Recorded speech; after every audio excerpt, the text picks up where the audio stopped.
River Cruz pakakasalan na ang kanyang JF na si Julian San Jose at kukuning ninong si Boy Abunda. Walang patumpik-tumpik na diretso agad pagkasabi ni River Cruz na ninong ka Tito Boy.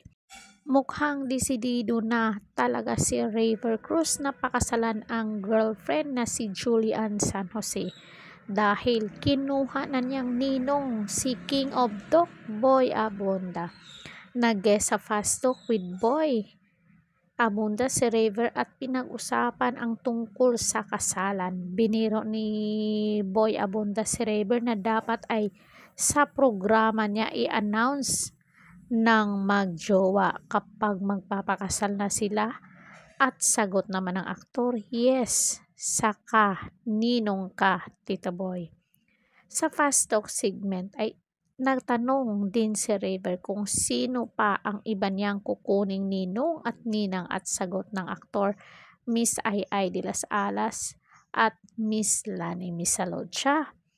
Napag-usapan din nila ang tungkol sa past relationship at naitanong kay River kung friends ba sila ng kanyang ex-girlfriend na sina Christine Reyes at Janine Gutierrez.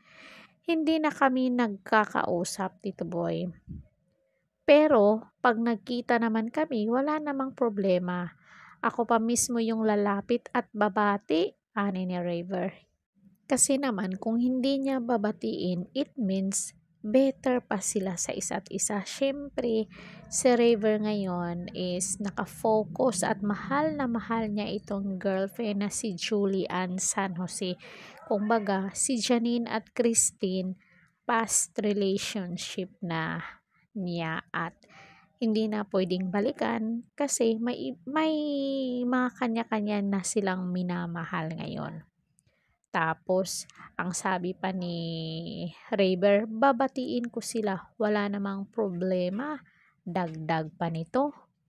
Makikita talaga natin na mahal ni River itong kanyang girlfriend na si Julian San Jose. So mga marites ko, comment down kayo dyan kung ano ang inyong naging pahayag dito. Don't forget to like, share, and subscribe. Kung bago pa lang kayo dito sa akin channel, ring bell all niyo ako. Hanggang sa muli and thank you so much!